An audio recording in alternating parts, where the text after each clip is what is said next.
नमस्कार श्रोताओं, शाम के ठीक 7:20 हुए हैं और ये समय है आपके अपने कार्यक्रम स्पोर्ट्स स्कैन का। आज के स्पोर्ट्स स्कैन के इस एडिशन के साथ मैं हूं आपका होस्ट और दोस्त सिद्धार्थ सिंह और तमाम खेल खबरों पर विस्तार से चर्चा करने के लिए स्टूडियो में आ चुके हैं वरिष्ठ कमेंटेटर और खेल विशेषज्ञ गौस मोहम्मद। गौस, स्पोर्ट्स स्कैन कार्यक्रम में आपका स्वागत है। बहुत बहुत शुक्रिया और सबको नमस्कार। सबसे पहले नजर अब तक की हेडलाइंस पर। भारत और न्यूजीलैंड के बीच दूसरा T20 मैच कल से रांची में। भारत की ज्योति सुरेखा वेनाम ने एशियाई तीरंदाजी चैंपियनशिप में स्वर्ण पदक जीत लिया है। पीवी सिंधु, किदांबी श्रीकांत और HS Prannoy Indonesia Masters badminton tournament के क्वार्टर फाइनल में पहुंचे और स्पेन की गार्बाइन मुगुरुजा ने WTA फाइनल्स जीतकर करियर का 5वां खिताब अपने नाम किया।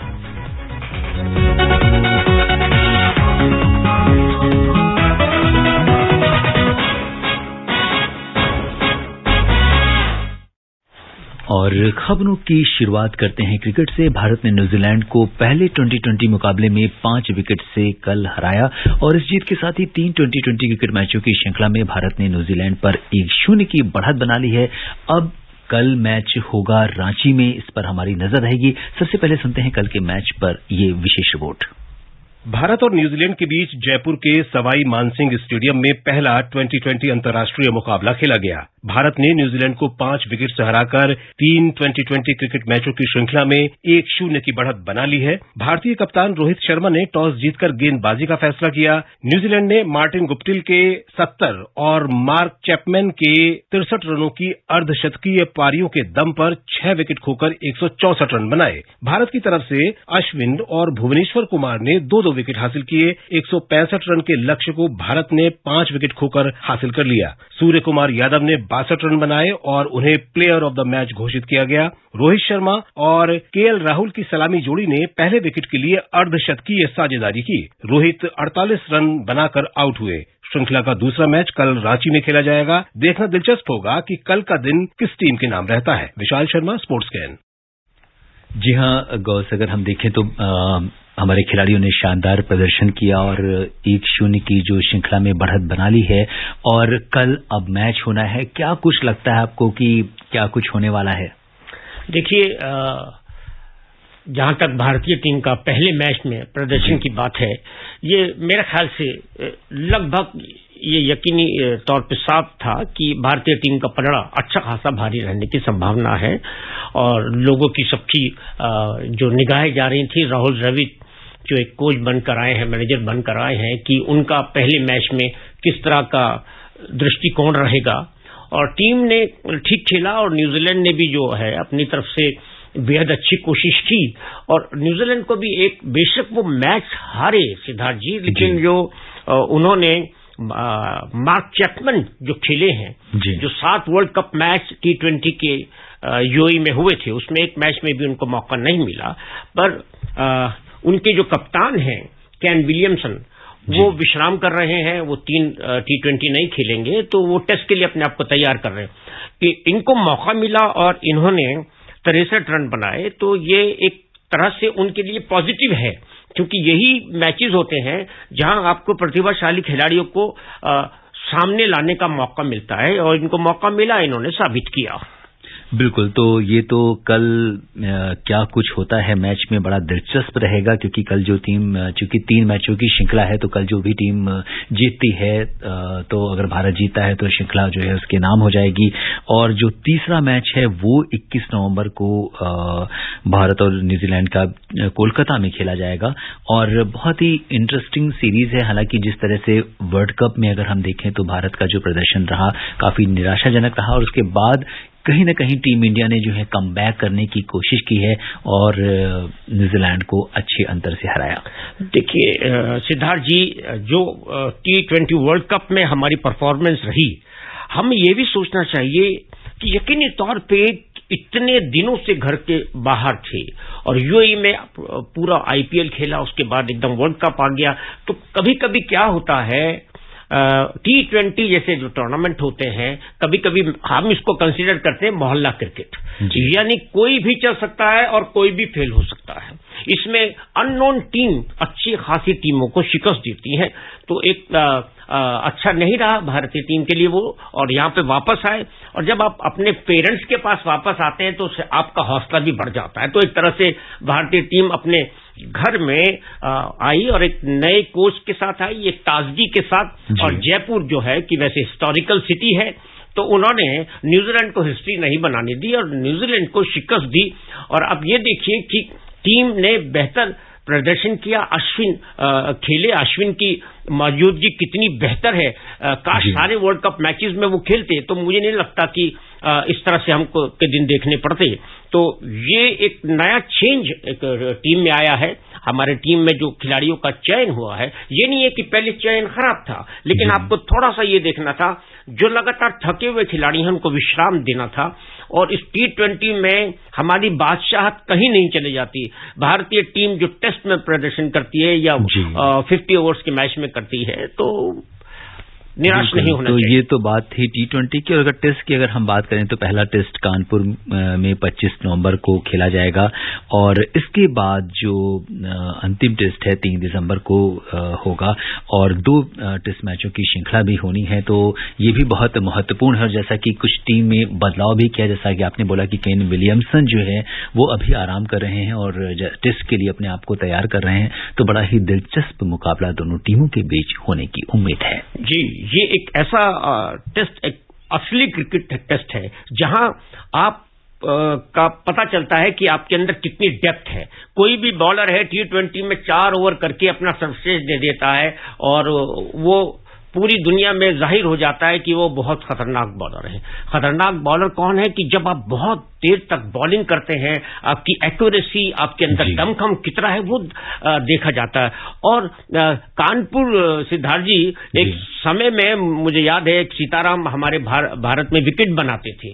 तो एक बार मेरी उनसे बातचीत हुई थी, तो वो बोलते हैं कि जब भारत का वहां मैच होता था तो जिससे मैच होता था वो और जो मेजबान हैं उनके जो ऑफिशियल्स हैं वो पहले पहुंच जाते थे और ये देखते थे विकेट कैसी है। अगर हमारे अगेंस्ट में तेज गेंदबाज है, जैसे वेस्ट इंडीज के उस जमाने में होते थे वैसे गेंदबाज हैं, और हमारे पास तो ऐसे गेंदबाज नहीं होते थे तब जैसे आजकल है। सारे अच्छे मध्यम तेज गति के गेंदबाज हमारे पास हैं। तो विकेट के ऊपर से एक ड्यूटी रहती थी, 3 दिन पहले जाके पूरी घास वहां से हटा देते थे, तो विकेट को गंजी करते थे। अब भारतीय टीम जो है एकदम चेंज है उनका कैरेक्टर।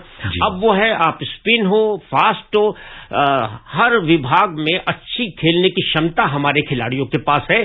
तो मुश्किल होगी न्यूजीलैंड को। जी बिल्कुल। वेस्टइंडीज पहली बार आईसीसी अंडर-19 पुरुष क्रिकेट विश्व कप के 14वें संस्करण की मेजबानी करेगा। इसमें 16 टीमें शामिल हैं। आइए सुनते हैं ये रिपोर्ट। वेस्टइंडीज पहली बार आईसीसी अंडर-19 पुरुष क्रिकेट विश्व कप के 14वें संस्करण की मेजबानी करेगा। 16 टीमों में बांग्लादेश, इंग्लैंड, कनाडा और संयुक्त अरब अमारात ग्रुप ए में होंगी। नवोदित युगांडा को भारत, दक्षिण अफ्रीका और आयरलैंड के साथ ग्रुप बी में रखा जाएगा। ग्रुप सी में पाकिस्तान, अफगानिस्तान, जिम्बाब्वे और पापुआ न्यू गिनी शामिल है और ग्रुप डी में मेजबान वेस्टइंडीज, ऑस्ट्रेलिया और श्रीलंका की टीमें होंगी। न्यूजीलैंड के हटने के बाद स्कॉटलैंड को ग्रुप डी में शामिल किया गया है। एंटीगुआ और Barbuda, Guyana, Saint Kitts and Nevis, Trinidad और टोबैगो 4 देश इस टूर्नामेंट की मेजबानी करेंगे। शुरुआती मैच 14 जनवरी को मेजबान वेस्टइंडीज और ऑस्ट्रेलिया के बीच खेला जाएगा। वेस्टइंडीज ने 2016 में 1 बार खिताब जीता है, भारत ने 4 बार, ऑस्ट्रेलिया ने 3 बार, पाकिस्तान ने 2 बार, जबकि इंग्लैंड, दक्षिण अफ्रीका और बांग्लादेश ने 1-1 बार खिताब जीता है।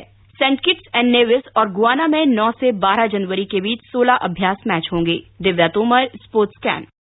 जी हाँ, अंडर-19 क्रिकेट के लिए ये अपने आप में एक बड़ी बात है। 16 टीमें शामिल हैं और अगर हम ग्रुप्स की बात करें तो अगर ग्रुप ए में देखें तो बांग्लादेश, इंग्लैंड, कनाडा, संयुक्त अरब अमीरात हैं।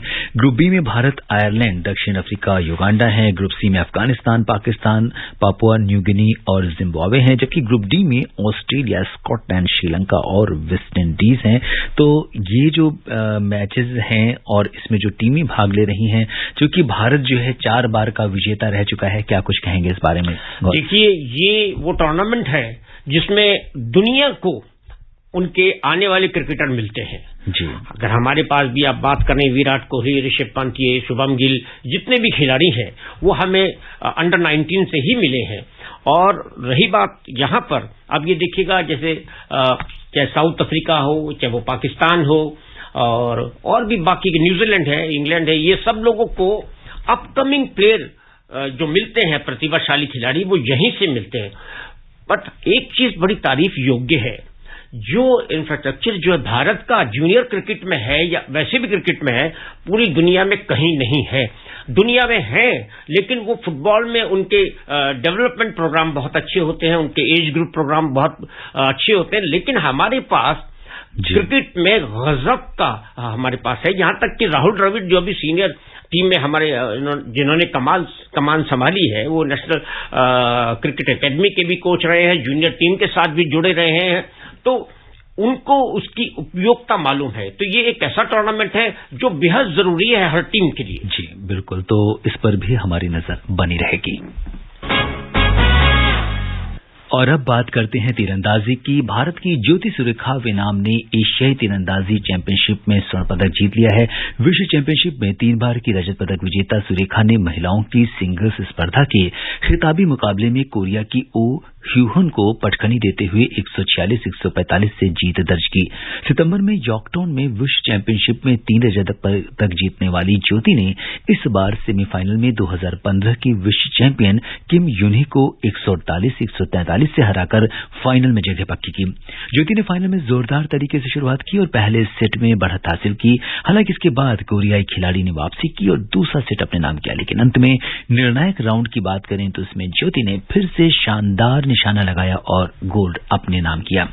मिक्स डबल्स की बात करें तो इसमें भारत ने रजत पदक हासिल किया। ज्योति सुरेखा वेनाम और युवा तीरंदाज ऋषभ यादव को कंपाउंड मिक्स टीम स्पर्धा के फाइनल में पूर्व विश्व चैंपियन किम यूनही और चोई युंगही की कोरिया की जोड़ी से शिकस्त झेलनी पड़ी। हालांकि अगर हम बात करें तो स्वर्ण पदक जो है ज्योति सुरेखा वेनाम के नाम एशियाई तीरंदाजी चैंपियनशिप में हो गया और काफी बेहतरीन खिलाड़ी हैं। और क्या कहेंगे गौस? देखिए, ऐसा है कि तीरंदाजी भी, आर्चरी भी एक ऐसा खेल है जिसमें हमको ध्यान केंद्रित इसलिए रखनी पड़ती है क्योंकि काफी देश है ना, जिसमें साउथ कोरिया वगैरह है, ये काफी आर्चरी में काफी आगे हैं।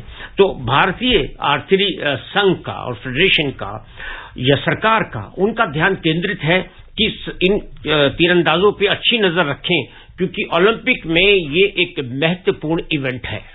बिल्कुल। और ज्योति सुरेखा अगर हम बात करें तो 4 साल की उम्र में, जब एक बड़ा इंटरेस्टिंग फैक्ट है कि लिम्का बुक ऑफ रिकॉर्ड्स में उनका नाम दर्ज है क्योंकि उन्होंने कृष्णा नदी को 3 बार 5 किलोमीटर की जो यात्रा थी उन्होंने 3 घंटे में 20 मिनट और 6 सेकंड में पूरी किया, जो अपने आप में एक रिकॉर्ड है। तो इसलिए उनका नाम Limca book of world record में भी दर्ज है। और इसके बाद विजयवाड़ा से आती हैं और बेहतरीन खिलाड़ी हैं और देश को ये उन्होंने गौरव दिया है। और अब बात करते हैं बैडमिंटन की। पीवी सिंधु, किदाम्बी श्रीकांत और HS Prannoy Indonesia Masters badminton tournament के क्वार्टर फाइनल में पहुंच गए हैं।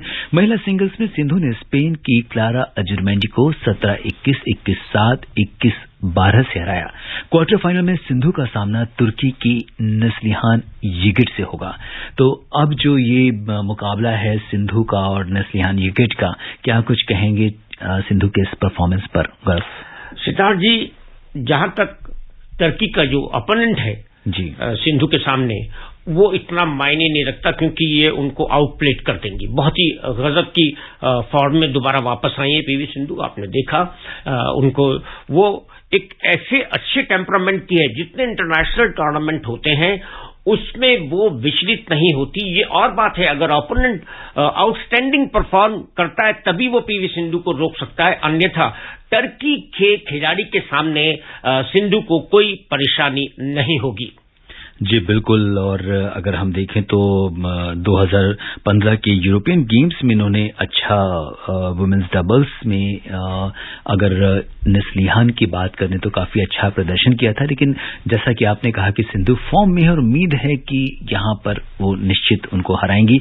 और इसके साथ ही बात करेंगे पुरुष सिंगल्स में, जिसमें किदाम्बी श्रीकांत ने छठी वरीयता प्राप्त इंडोनेशिया के जोनाथन क्रिस्टी को 13-21, 21-18 और 21-15 से हराकर क्वार्टर फाइनल में जगह बनाई है। ये भी एक बड़ा अच्छा, और अगर हम देखें तो पहला सेट हारने के बाद अगले 2 सेट में उन्होंने निर्णायक जो जीत है, तीसरे में भी अच्छे अंतर से इनको हराया है जोनाथन क्रिस्टी को, जो कि एक बड़ा नाम है। जी, ये बहुत मायने रखती है बात कि एक पहला गेम हारने के बाद आप वापसी करते हैं और अच्छे तरीके से जीतते हैं। ये इस और इंगित करता है कि जो अभी जो मुकाबले होने हैं उसमें हमारे अच्छे अवसर हैं। और यहाँ पे क्वार्टर फाइनल में अगर हम देखें तो इसके अलावा एचएस प्रणय ने डेनमार्क के विक्टर एक्सेल्सन को 14-21, 21-29, 21-16 से मात दी है। क्वार्टर फाइनल में श्रीकांत और प्रणय आमने सामने होंगे। वहीं लक्ष्य सेन को शीर्ष वरीयता प्राप्त जापान के केतो मोमोता 21-13, 21-19 से उन्हें हार का सामना करना पड़ा। और अब बात करते हैं टेनिस की। स्पेन की गार्बाइन मुगुरुजा ने WTA फाइनल्स का खिताब जीत लिया है। मुगुरुजा के टेनिस करियर का ये 5वां खिताब है। ये सुनते हैं स्पोर्ट्स डेस्क की ये खास report.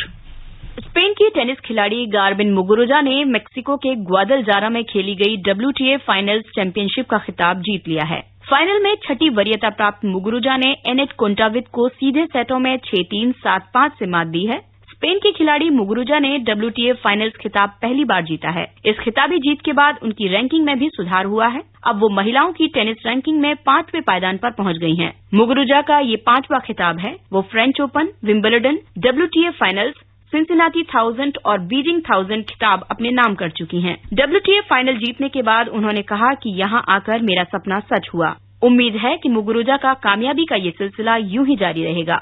Divya Tomar, sports can. जी हाँ, और अब बात करते हैं फुटबॉल की। नीदरलैंड्स ने फीफा विश्व कप के लिए क्वालिफाई कर लिया है। कल खेले गए क्वालिफायर मुकाबले में ग्रुप जी में नीदरलैंड्स ने नॉर्वे को 2-0 से पराजित किया। इसके साथ ही नॉर्वे विश्व कप के लिए क्वालिफाई करने से चूक गई। वहीं नीदरलैंड्स ने 8 साल बाद फीफा विश्व कप के लिए क्वालिफाई किया है। फीफा विश्व कप अगले साल कतर में खेला जाएगा। तो ये काफी 23 अंकों के साथ इन्होंने क्वालिफाई किया। तो क्या कहेंगे गौस? देखिए, नीदरलैंड एक ऐसी टीम है सिद्धार्थ जी जो हाईली टैलेंटेड होती है, पर हमेशा वर्ल्ड कप में काफी अरसे से देखा गया है कि अगर अपने समय पे वो किसी भी टीम को वन साइडेड बना देती है, पर विचलित जल्दी होते हैं। उनका टेम्परामेंट अगर बहुत बेहतर रहेगा तो वो टीम ऊंचाइयों को फिर दोबारा छू सकती है, क्योंकि हाईली टैलेंटेड टीम है। जी बिल्कुल। और गौस, हम अगर फुटबॉल की बात करें तो आपका एक लंबा इतिहास रहा है फुटबॉल की कमेंट्री के क्षेत्र में, और आज हमने एक फुटबॉल के महान कमेंटेटर को खो दिया है। जी, नोवी कपाटिया आज हमारे बीच में नहीं रहे। आकाशवाणी के वो पैनल में थे, इंटरनेशनल पैनल में थी। आकाशवाणी के लिए उन्होंने मेरे ख्याल से 83 से कमेंट्री की है, और उन्होंने वर्ल्ड कप भी किए हैं। दक्षिण अफ्रीका का जो वर्ल्ड कप था वो आकाशवाणी के लिए उन्होंने वहां जाके किया था दक्षिण अफ्रीका में। बाकी मेरे साथ उन्होंने 100 से ज्यादा अधिक बार राष्ट्रीय और अंतर्राष्ट्रीय मैचों की कमेंट्री की। वो इंग्लिश में थे और मैं हिंदी में था। तो आज हमने एक जो डोमेस्टिक फुटबॉल पे लिटरेचर में जो लिखने की महारत हासिल थी वो नोवी थी। हम हमेशा उनको मिस करेंगे। हमारा एक जी बिल्कुल। तो उनको हम अपनी श्रद्धांजलि स्पोर्ट्स कैन की टीम की ओर से अर्पित करते हैं। और इसके साथ ही कतर में खेले जाने वाले फीफा वर्ल्ड कप 2022 के क्वालिफायर मुकाबले में इक्वाडोर ने चिली को 2-0 से हरा दिया है। इक्वाडोर की ओर से पेरविस एस्टुपिन ने 9वें मिनट में गोल कर अपनी टीम को बढ़त दिलाई। इसके बाद इंजरी टाइम में मोइसेस कैसेडो ने गोल कर अपनी टीम की जीत सुनिश्चित कर दी। इसी दौरान 10 खिलाड़ियों के साथ मैदान पर खेल रही चिली की टीम पूरे मैच में संघर्ष करते नजर आई और वो कोई भी गोल नहीं कर सकी। और श्रोताओं, अब समय अनुमति नहीं दे रहा है कि हम कुछ और खेल खबरों पर चर्चा करें। कॉस, आप हमारे स्टूडियो में आए, तमाम खेल खबरों पर आपने अपनी राय साझा की। आपका बहुत बहुत धन्यवाद और आभार। शुक्रिया, नमस्कार। श्रोताओं, स्पोर्ट्स के मैच के लिए बस इतना ही। अगर आप इस कार्यक्रम को दोबारा सुनना चाहते हैं तो लॉग ऑन कर सकते हैं हमारी वेबसाइट newsonair.gov.in पर। कल शाम 7:20 पर दोबारा मुलाकात के वादे के साथ इजाजत दीजिए अपने होस्ट और दोस्त सिद्धार्थ सिंह को। तब तक के लिए नमस्कार, शुभ रात्रि।